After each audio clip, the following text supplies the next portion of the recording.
Hoje no Repórter MT eu entrevisto a deputada estadual em Mato Grosso, Janaína Riva. E entre os assuntos, política, machismo na política e projetos relacionados à mulher. Janaína, historicamente a participação de mulheres em Mato Grosso na política é muito pequena, embora a gente tenha aí legislação que diz que a cota obrigatória de mulheres na disputa eleitoral, na prática, a mulher ainda não tem essa representatividade. E temos a eleição próximas, né, as eleições estão próximas. Como mudar esse cenário? Você atribui, pela sua experiência na área de política, você que tem essa tradição também familiar na política, esse espaço tão reduzido da mulher? Bom, Ana, primeiro é um prazer estar aqui com você no Repórter MT. Sem dúvida nenhuma, essa questão das mulheres, as pessoas vivem me perguntando, tem sido uma pergunta frequente no decorrer do meu mandato, sobre a pequena participação feminina na política. Pequena e muitas vezes inexistente, né? Em alguns casos, sequer existe participação feminina em alguns parlamentos do nosso país. Então, sem dúvida nenhuma, hoje as mulheres elas têm mais dificuldade para ingressar na carreira política. Eu sempre digo para as pessoas que talvez eu não sirva como uma referência, porque eu tive uma outra condição, vamos dizer assim, ao entrar. Eu já tinha isso no meu berço familiar, meu pai já tinha uma história política, minha mãe tinha uma história política bem legal. Então, eu posso dizer que eu peguei o cavalo arriado, como eles brincam e falam por aí, né? Mas a maioria das mulheres não tem a mesma sorte que eu tive ao ingressar na carreira política. Ao contrário, elas encontram muita dificuldade em todos os aspectos. Primeiro que não tem como você falar em condição de igualdade, porque nós mulheres temos dificuldade, hoje em dia, de encontrar inclusive colégio público, ensino educacional público para os seus filhos. Creches, então, maior a dificuldade ainda, né? A maioria não consegue a creche e coloca a criança já direto na escolinha. Então, até a idade da criança poder ingressar na escola, a mãe que cuida da criança dentro de casa. Mesma coisa depois, porque você não tem hoje, na sua totalidade, o ensino integral. Então, quer dizer, não tem como você já, a partir deste princípio, você colocar já que a mulher tem condição de igualdade. Então, a gente tem uma ausência de políticas públicas para as mulheres, para que tenhamos mais igualdade, ou pelo menos expectativa de diminuir todas essas diferenças? Teríamos que ter legislação diferenciada mesmo na prática? Na verdade, Ana, até existem as leis que dão este amparo a nós mulheres. Acontece que elas não são executadas. O governo não consegue executar na sua totalidade. E quem sofre mais com isso, sem dúvida nenhuma, é a mulher. Existem casos também de pais que cuidam das suas casas, dos seus filhos, e a mulher trabalha fora, mas a gente sabe que isso é exceção. E passa por todo um processo cultural. Não, é exceção, né? E isso também é uma coisa nova, né? De alguns anos para cá que isso começou a existir. Sequer existia, só em casos da ausência da mãe, em casos de morte, que o pai assumia aquela responsabilidade. Hoje não, hoje já existem mulheres que trabalham fora e sustentam as suas casas, enquanto os maridos são provedores do lar, cuidam das crianças, mantêm o lar, vamos dizer assim, em harmonia. Agora, a questão da mulher, ela vai muito além. Tem o fato, por exemplo, do machismo ainda ser muito grande, e isso faz com que as mulheres recebam menos doação para a campanha eleitoral, que as suas campanhas elas tenham menos credibilidade. Isso não é devido... Muitas vezes elas estão ali só para constar, né? Só para constar, a legislação ali que exige. Exatamente. Por isso que eu fui contra, por exemplo, aliás, eu sou contra a lei de reserva de vaga para as mulheres.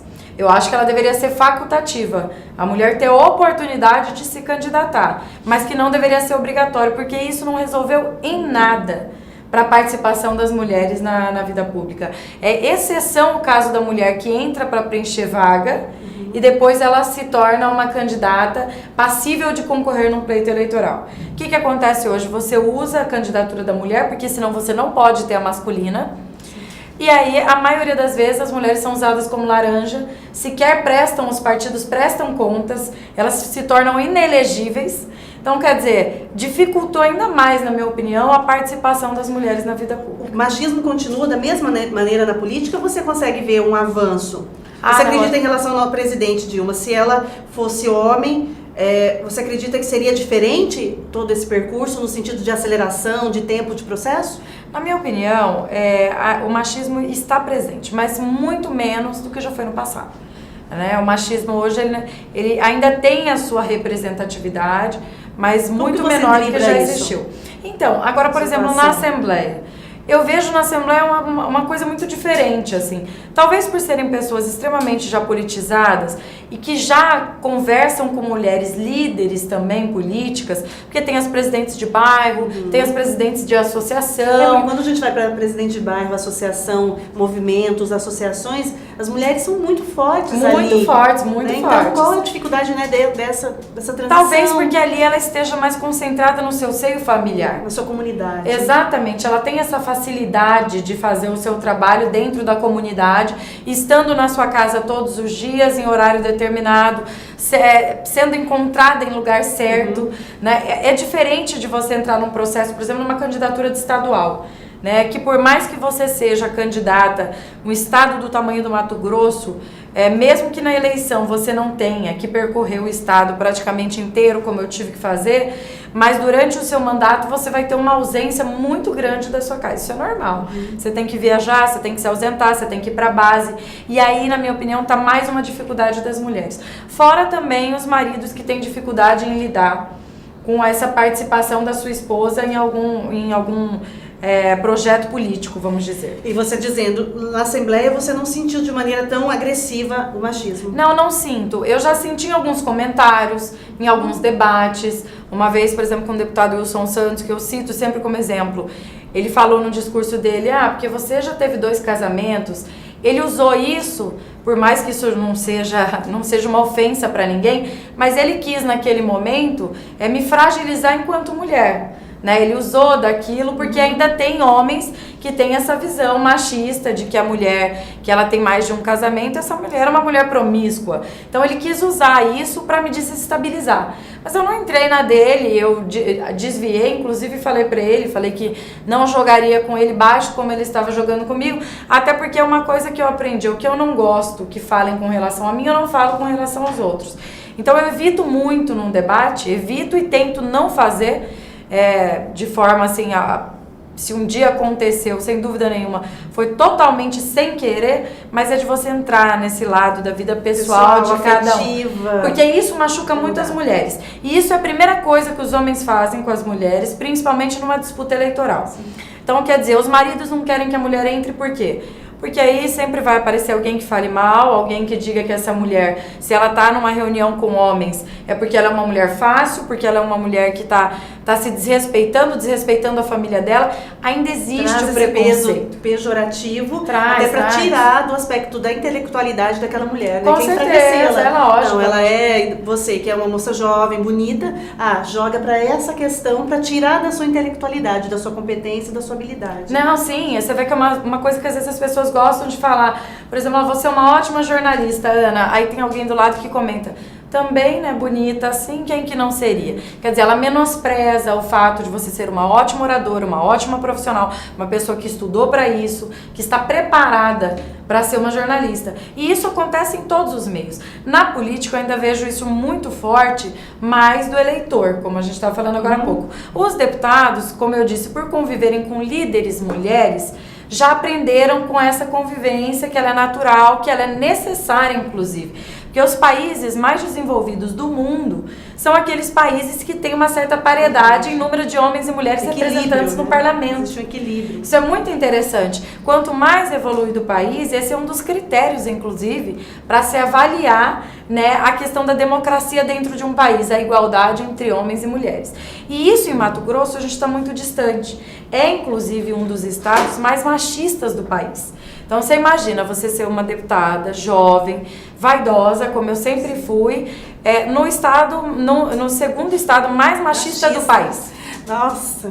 Né? Então, causa um certo alvoroço. Às vezes as pessoas querem saber mais da sua vida privada do que do seu trabalho. Sim, isso é um aspecto, né? A gente, quando vi você gravando um vídeo falando sobre isso, e quando a gente vai pôr o seu nome para começar a pesquisar, aparecem outras coisas que não tem nada a ver com a sua atuação parlamentar. Então, essa preocupação excessiva com a vida afetiva, o quanto isso te incomoda, Janaína? Muito, muito.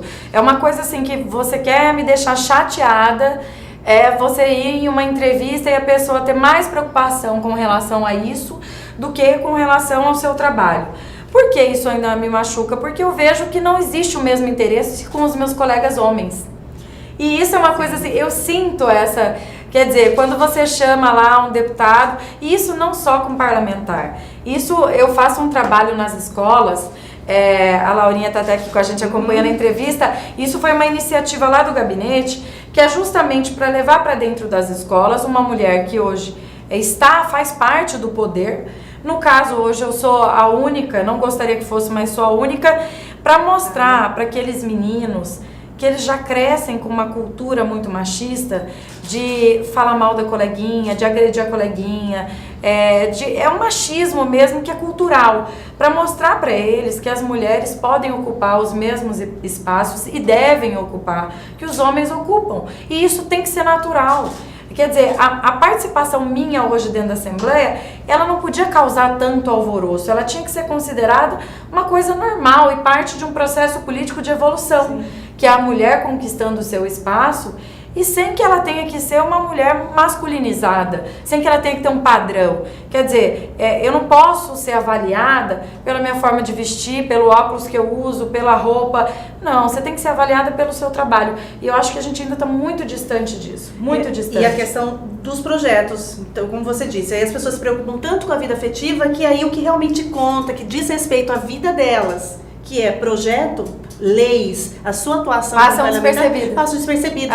E tantos projetos, eu fazendo essa pesquisa, né, para falar com você, relacionados à criança, relacionado à mulher, relacionado a gênero, né, às minorias, e o que o olhar feminino traz para todas essas questões. Você avalia que um olhar feminino encontra outras nuances nesses aspectos? Eu digo porque está tendo a questão da discussão sobre o aborto, eu vi várias mulheres feministas se posicionando no seguinte: não estamos dizendo contra ou a favor, só achamos que um assunto como o aborto, que é algo tão feminino, que maternidade diz respeito à mulher, mais mulheres deveriam estar, né, como participando desse debate. Participando e encabeçando o debate. Sem dúvida nenhuma. Eu acho muito importante isso.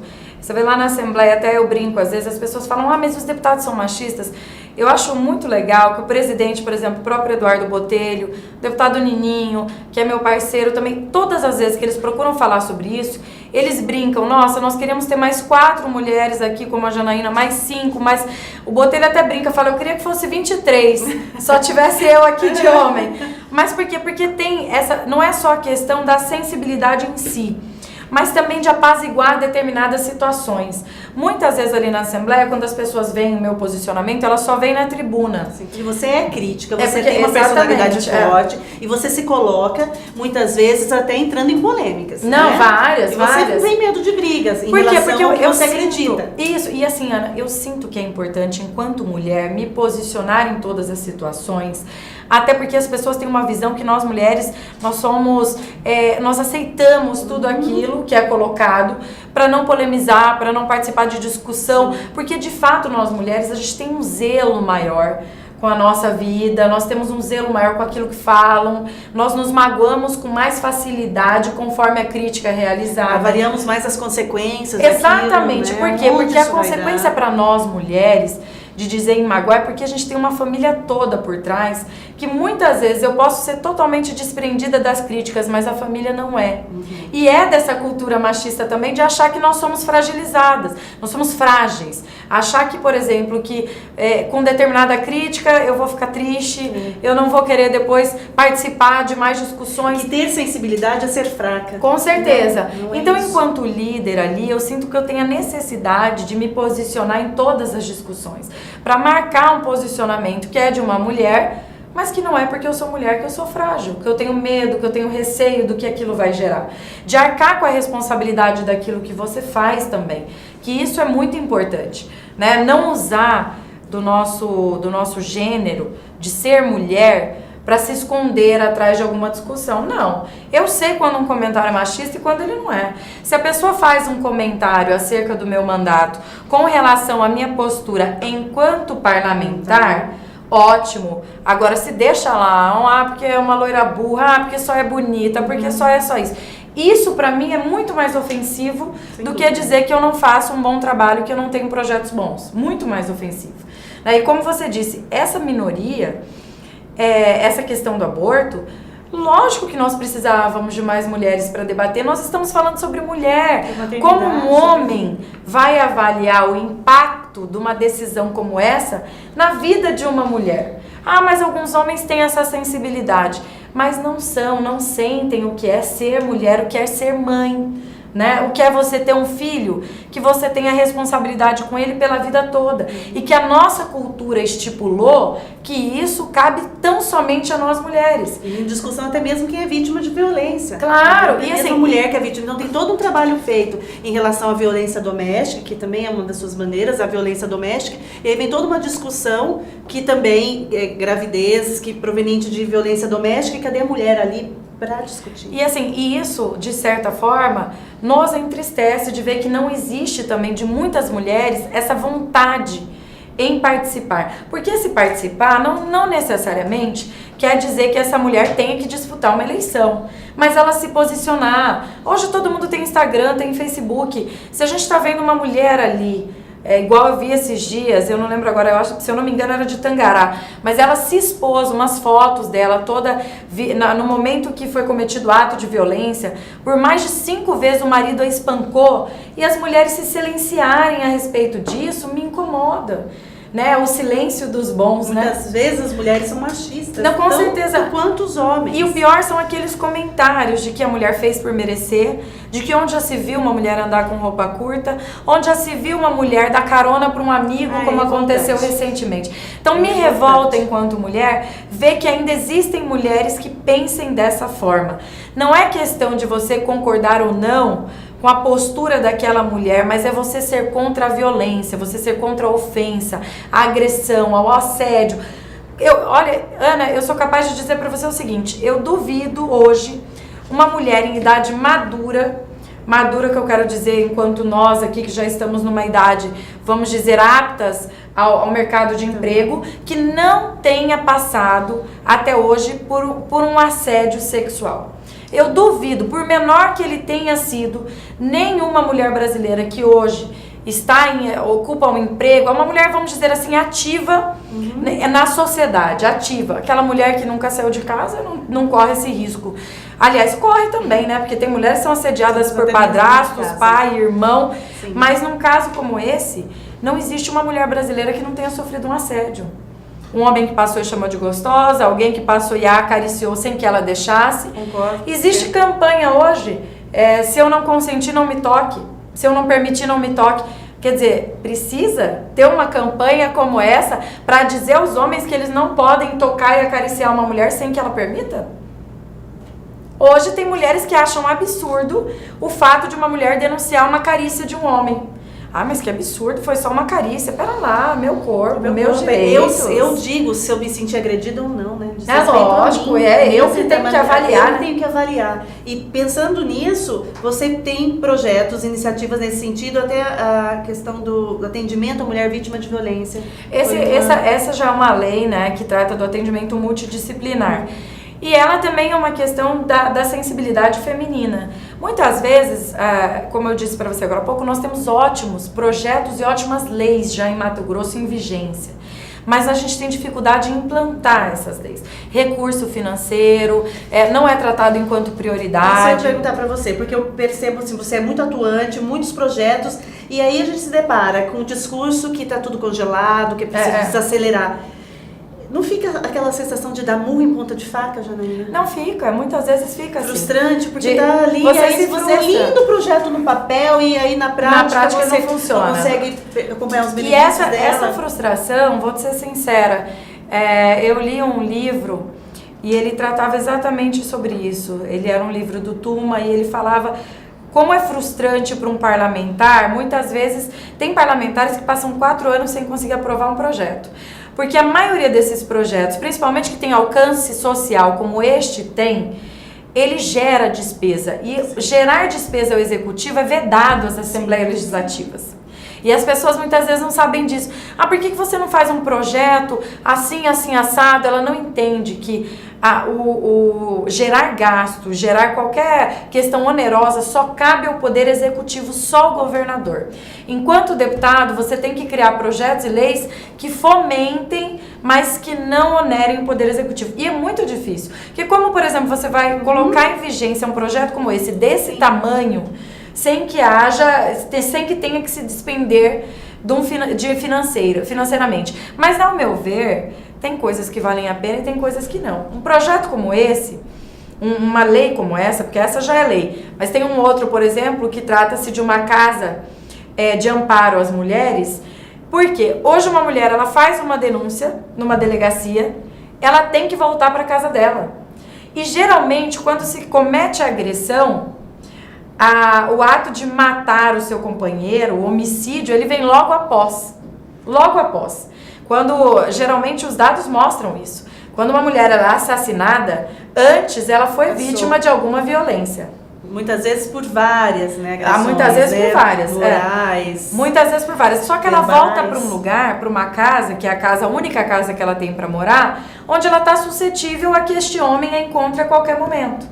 Então, essa criação, por exemplo, da casa de amparo, despende financeiramente? Muitas vezes medida restritiva não garante para ela a segurança? Até porque nem a polícia tem efetivo suficiente para cuidar de toda mulher que hoje está nessa questão, está amparada pela medida restritiva. E aí tem um projeto Casa de Amparo. E vendo que vai ser difícil ser implantado. Mas tem que ter, isso que eu te falo, tem que ter, se houvessem mais mulheres, sem dúvida nenhuma, esses projetos teriam um amparo necessário. Porque você em minoria, e aí que é o problema de ter poucas mulheres com representatividade, no caso, como que você fica para defender um projeto como esse? Eu, enquanto mulher, vendo essas mulheres que são vítimas de violência, por exemplo, quando eu leio uma lei como essa aprovada do tratamento multidisciplinar, eu consigo me colocar no lugar. Quanto pra gente já vamos dizer até vergonhoso, nós sentimos vergonha de sofrer um assédio.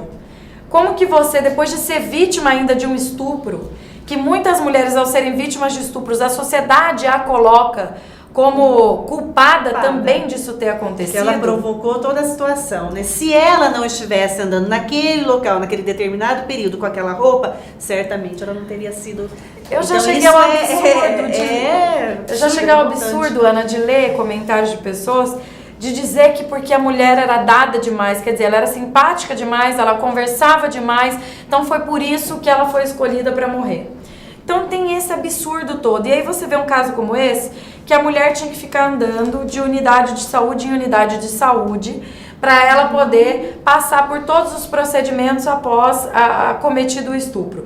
Né? O kit de medicação, por exemplo, era em um, aí você tinha que fazer uma perícia em outro, e aí ia por aí, a mulher tinha que ficar andando, chegar nos lugares, ficar numa fila com homens, mulheres, todo mundo comentando na fila, aquela ali foi vítima de estupro, aquela ali foi vítima de estupro.